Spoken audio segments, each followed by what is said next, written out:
Hey, hola, ¿qué tal? Ahora que estás en el mundo automotriz, tal vez te preguntes por qué se utilizan los tipos de datos Win8, Win16, Win32 de la librería estándar stdin.h. Tal vez pienses que esto se debe a que es más fácil crear una variable de acuerdo al tamaño que tú vas a necesitar. Es decir, si estás seteando un microcontrolador que tiene sus registros son del tamaño de 32 bits, tal vez te sea más fácil crear la variable de 32 bits utilizando el Win32 y así manipular los datos. En parte es cierto, ayuda mucho a crear variables de acuerdo al tamaño sin tener que estar haciendo otras cosas. Pero ese no es el motivo principal. Hay un motivo todavía más importante por el cual se utiliza este tipo de datos y que si tú no lo utilizas, te conviene que te quedes en este video para que aprendas y puedas aplicar esta buena práctica. Además, si te quedas hasta el final del video, te voy a enseñar unos ejemplos prácticos para que puedas ver por qué y entiendas a fondo. Y también, que yo considero que es la parte todavía más importante de este video, es que te voy a enseñar cómo se aplica o cómo la industria automotriz lidia con este problema utilizando la arquitectura de AUTOSAR. Vamos.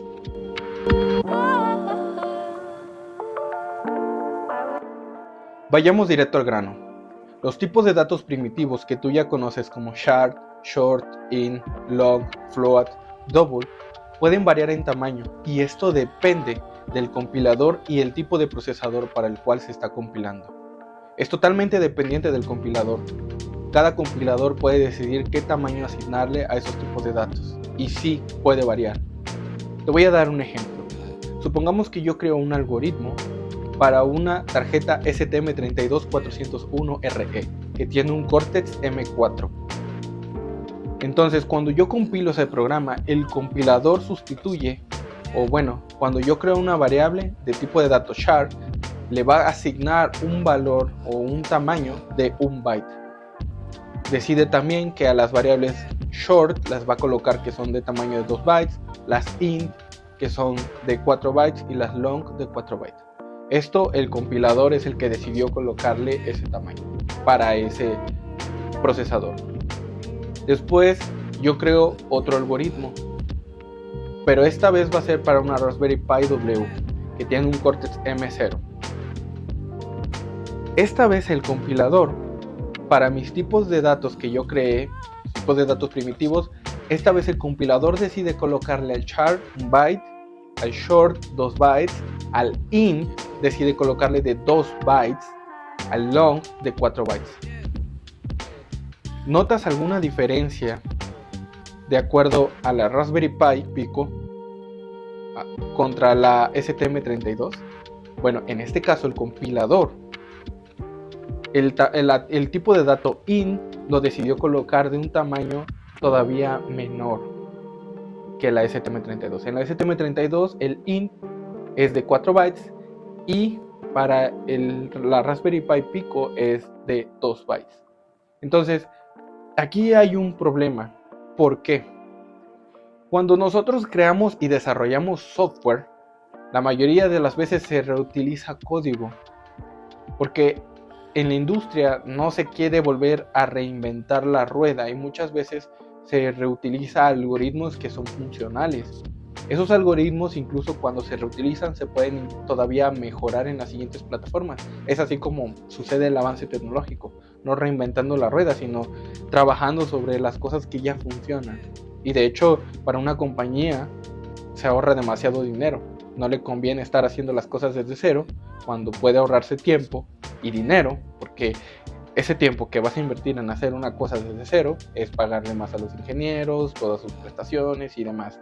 Entonces, por lo regular, casi siempre se opta por reutilizar. Y de hecho, en la arquitectura de AUTOSAR, en la industria automotriz, los software components muchas veces se reutilizan porque son algoritmos totalmente independientes del microcontrolador. Eso es algo maravilloso de AUTOSAR.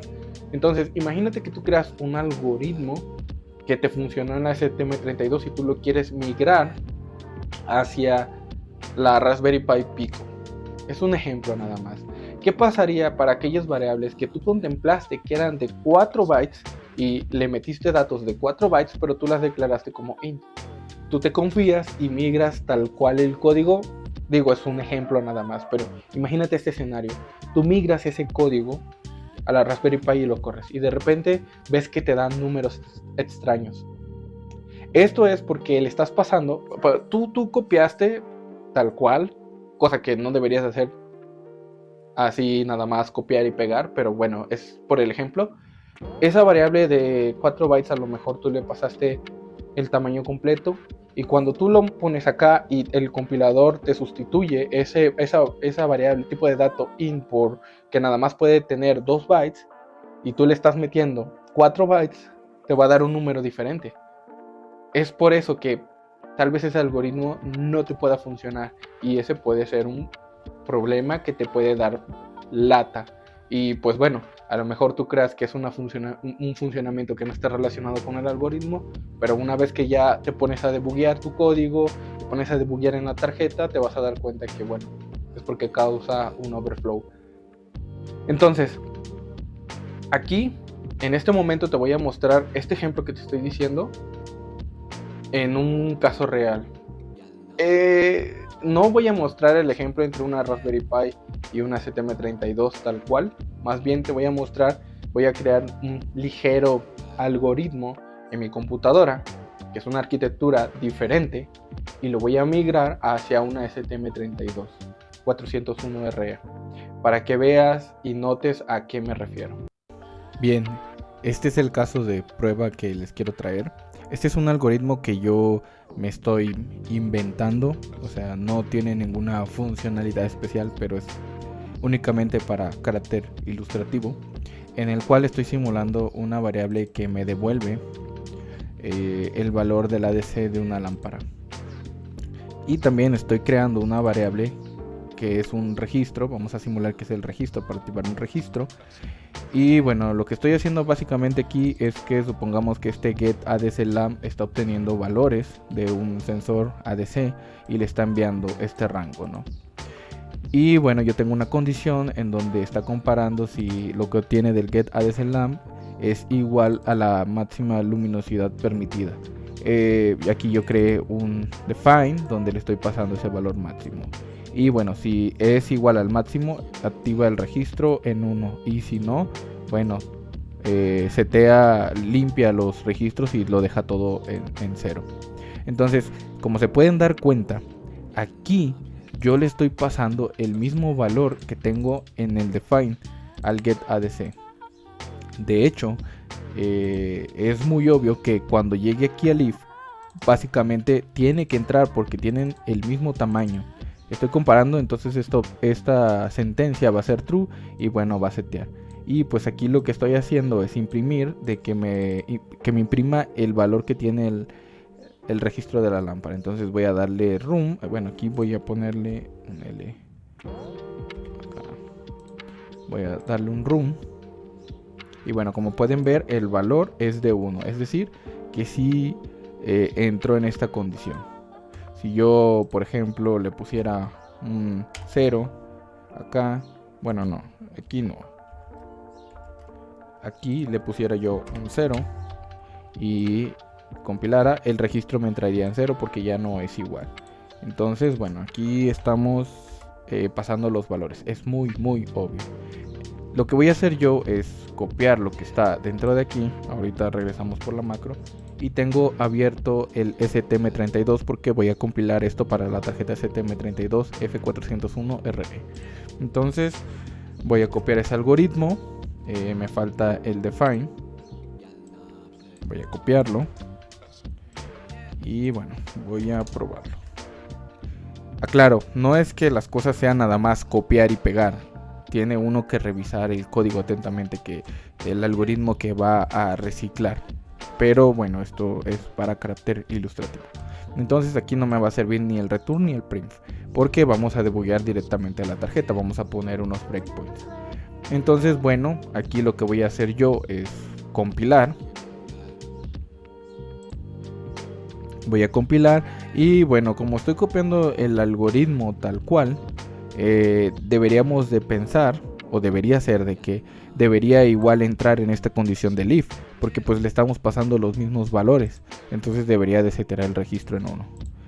Pero bueno, aquí de hecho me salió un warning, todavía no lo voy a mostrar, pero lo que quiero es colocar dos breakpoints, uno por si la condición es true, otro por si la condición es false y uno en el for. Entonces, si me voy al modo debugger, yo ya tengo conectada la tarjeta. Voy a entrar en modo debugger. Vamos a esperar un poco.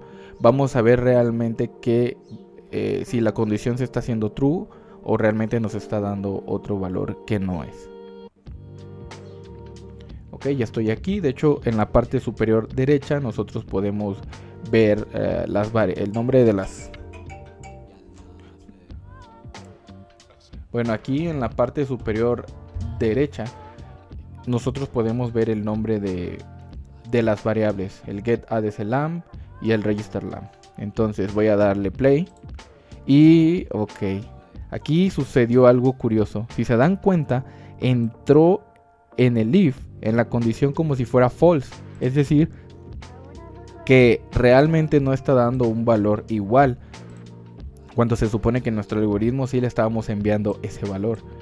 Y bueno, si nosotros vamos a ver ese registro, el valor que tiene el getADC realmente nos está dando un número negativo. Y ahorita este valor no es un número negativo.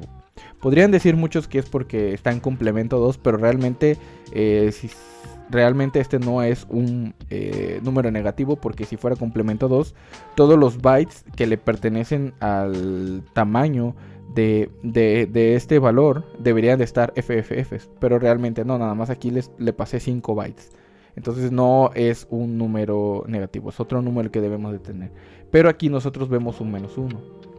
¿Cuál es la razón? Bueno, la razón es la siguiente, y es de lo que les comenté hace rato. Si yo, por ejemplo, coloco otro print, pero en este print voy a colocar un sizeOf de lo que vale. Voy a colocar un sizeOf de lo que vale el long. Y bueno, ok, de lo que viene long, para ver cuánto tiene en tamaño long. Ok, si se dan cuenta, el valor de long, bueno, aquí no le puse un salto de línea. De hecho, bueno, déjenme colocarle el salto de línea. Vuelvo a compilar. Como se pueden dar cuenta, el valor en bytes de long es de 8 bytes en esta arquitectura donde estoy compilando. Si yo, por ejemplo, coloco, voy a salir del modo debugger. Si yo, por ejemplo, coloco una variable, la voy a poner como int, no me interesa ahorita, es nada más para guardar el valor, y coloco un sizeOf. De hecho voy a quitar estos acá, voy a ponerlo. Entonces vamos a asignarle a x el valor del sizeOf de long. Voy a compilar. Ok, tenemos dos warnings. Bueno, eso es normal ahorita. Voy a irme al modo debugger. De hecho, a veces como que se buguean los breakpoints. Me estoy yendo a modo debugger para ver cuántos bytes es lo que en esta arquitectura tiene el tipo de dato long. Entonces voy a colocar un breakpoint. Bueno, voy a dejarlos ahí. Y de hecho, bueno, volvió a entrar en el 0. Y si se pueden ver, si revisamos acá en la parte superior derecha el valor que tiene la variable x, si se dan cuenta el value es de 4. Es decir, que en esta arquitectura del microcontrolador STM32, el tipo de dato primitivo long tiene un tamaño de 4 bytes. Entonces aquí es donde está sucediendo el problema, porque nosotros le estamos pasando 5 bytes a una variable que solamente soporta 4 bytes. Entonces, ¿qué es lo que pasa? Te va a dar un overflow. Y de hecho, ese warning que salía al principio cuando nosotros compilamos por primera vez, era el warning referente a que le estábamos haciendo un overflow a la variable. De hecho, sí. Entonces, ¿cómo se puede resolver esto? Bueno, sencillo. Utilizando la librería stdint, vamos a colocarla aquí, stdint, y sustituyendo estos valores de los tipos de datos primitivos por su abstracción. En este caso ese long, como yo realmente ese getADC lo necesito que soporte el valor máximo, que son 5 bytes. Bueno, el valor entonces que necesito es un uint64.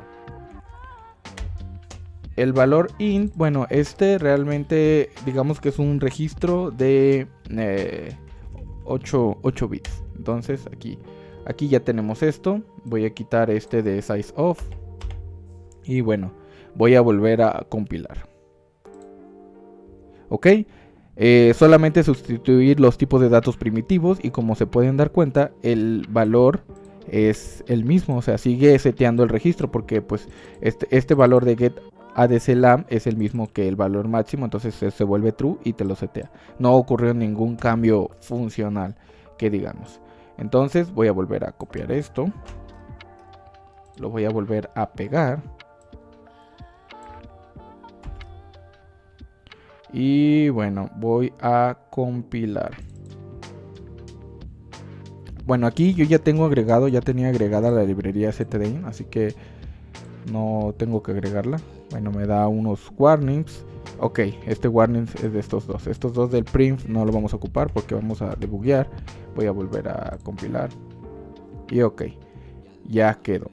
Ahora, si nosotros colocamos los breakpoints otra vez y en el for, y voy a entrar a modo debugger, vamos a esperar un poco en lo que entra en el modo debugger y vamos a darle clic, vamos a darle play. Se van a dar cuenta que en esta ocasión, como estamos colocándole, le pasamos el algoritmo y con el tipo de el tamaño necesario que necesita la DC por el valor que le estamos dando, esta vez sí va a entrar en el registro que setea 1, porque esta vez no está causando un overflow y está tomando el valor real del ADC. Y si se dan cuenta, en la parte superior derecha anteriormente nos mostraba un -1, que es lo que yo les decía, como causó el overflow, pues le dio un número diferente, pero realmente el valor que debe de tener esa variable es este que está aquí, que son de los 5 bytes. Entonces, una vez que yo vuelvo a darle play, me voy a for y bueno, aquí ya tenemos que el register lam ya está seteado a 1. Y pues bueno, porque la condición estuvo seteada con el valor de la abstracción de datos. De esta manera nosotros evitamos causar overflows en variables y tener resultados indeseados. Ahora lo que les quiero mostrar es cómo adopta este problema AutoSAR en su arquitectura. Aquí está la página de AutoSAR, en donde ustedes, si se van a estándar y escogen Classic Platform, bajan un poco y van al Current Release, pueden descargar toda la documentación relacionada en la arquitectura AutoSAR referente al último release. En este caso, por ejemplo, yo seleccioné el R2311. Aquí asegúrense de que esté con CP, porque bueno, lo que yo les recomiendo es que primero aprendan Classic Platform. Y si seleccionan aquí All y se vienen hasta acá abajo, ustedes pueden descargar toda la documentación relacionada con AutoSAR. Entonces, una vez que ustedes ya tienen esa documentación, yo aquí ya la tengo descargada, pueden venirse al archivo de AutoSAR SWS Platform Types y bueno, aquí viene la especificación. Este es un archivo .header que se crea en AutoSAR, donde se abstraen todos los tipos de datos primitivos hacia tipos de datos que sean independientemente del compilador. De hecho, si ustedes bajan un poco y vienen a la parte de aquí de la introducción y el functional overview, aquí nos dice que la intención de este header, de archivo header que se va a crear, es abstraer los datos en orden para que se conviertan independientes la plataforma y el compilador. Entonces, si ustedes siguen aquí más abajo, de hecho van a venir, en esta documentación te dice cómo debes de crear el archivo .h, que va a ser llamado Platform Types. Te viene un poco sobre el endianness del microcontrolador. Y bueno, aquí vienen las especificaciones. Para el Win16, donde debe de estar habilitado, que en este caso es el Platform Types.h. y bueno, los valores y rangos máximos. En este caso, en este archivo únicamente viene esta parte que es la de abstraer los tipos de datos primitivos.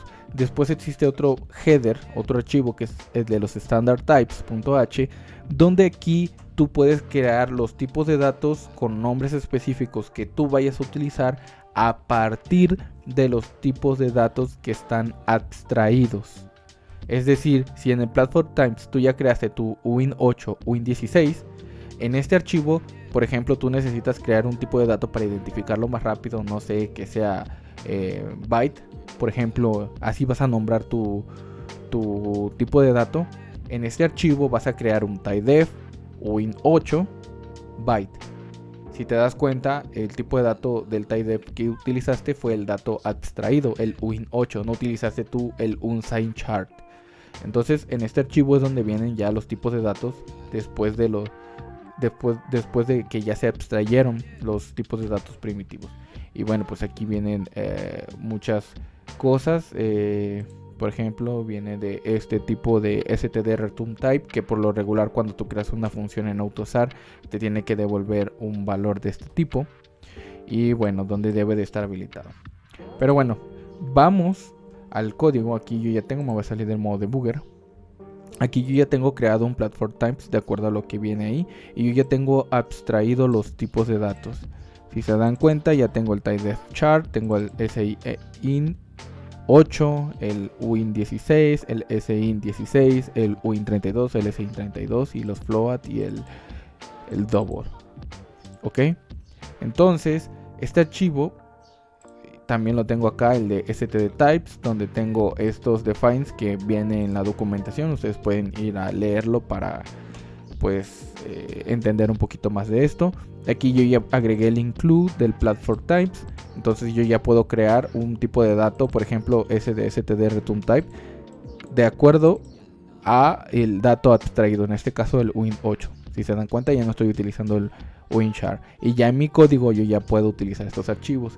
De hecho, si yo quiero, ya aquí por ejemplo voy a quitar este stdin de la librería del compilador y voy a poner mi librería de stdtypes.h.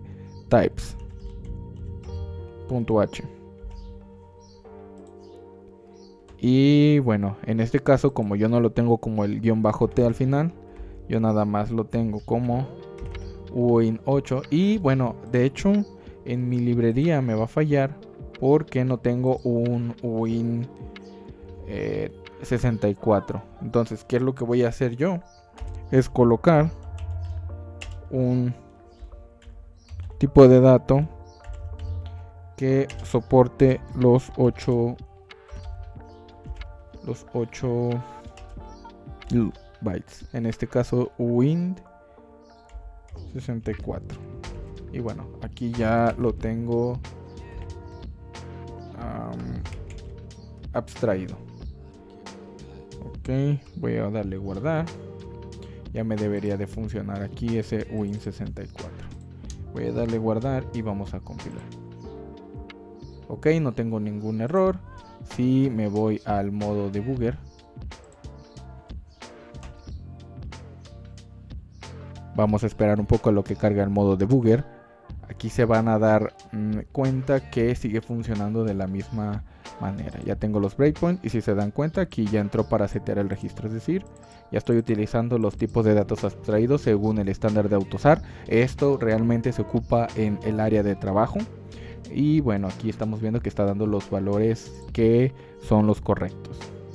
Entonces, también quiero comentarles, hacerle mención de que si ustedes trabajan en la industria automotriz, por lo regular cuando haces una implementación, después tienes que correr un script que te verifica si tienes alguna regla, si rompes alguna regla de MISRA. Y es lo más probable es que si tú utilizaste también un sign chart directamente, un sign long directamente, te va a arrojar un warning de MISRA. Y bueno, los warnings de MISRA vienen clasificados dependiendo del nivel de qué tanto va a afectar ese problema al código. Pero bueno, es probable que te salga un MISRA por ese motivo. Entonces va a ser como que un poco más fácil identificar si es que se te llega a pasar. Pero bueno, este tipo de problemas al final de cuentas los vas a encontrar debugueando, pero es mejor utilizar este estándar, entender el porqué de los tipos de datos abstraídos para evitar pues tiempo perdido. Ahora que ya viste la importancia y el por qué se abstraen los tipos de datos primitivos hacia los Win8, Win16, Win32, yo te invito a que si todavía no estás en la industria profesional, porque me imagino que si ya estás trabajando como ingeniero de software embebido, probablemente, y de hecho es seguro que utilices estos tipos de datos. Pero si tú estás, por ejemplo, en la universidad, si estás haciendo proyectos en casa, yo te invito a que tú empieces a adoptar esta buena práctica de programación. Y de hecho, te sugiero que en vez de utilizar la librería estándar stdin.h, yo te sugiero que tú crees tus propias librerías tal cual lo hace AutoSAR, creas tus dos archivos header, el de Platform Times, para que tú abstraigas de acuerdo al tamaño que coloca tu compilador a los tipos de datos primitivos, abstraigas, crees tus Win8 y ya de ahí crees tu archivo stdtypes para que tú crees a partir de esos datos abstraídos, tú puedas crear tus tipos de datos. Y bueno, vas a ver que te vas a evitar un montón de horas de debugueo porque pues no tomaste en cuenta este asunto y pues te salió. Si te gustan este tipo de videos, bueno, así que bueno, espero que este video te haya servido de motivación y también, aunque sé que esta vez no hablamos de cosas más profundas como cómo programar un registro o algunas otras cosas más del microcontrolador, yo considero que es importante conocer este tipo de temas. Son importantes porque si tú quieres ser más profesional, debes de conocer todavía un poco el porqué de las cosas, no simplemente hacerlas, sino entenderlas. Y bueno, yo creo que entendiendo las cosas del por qué te va a ayudar todavía a entender cosas más profundas y también te va a ayudar a ser un mejor profesional. Así que bueno, te deseo lo mejor y nos vemos en el próximo video.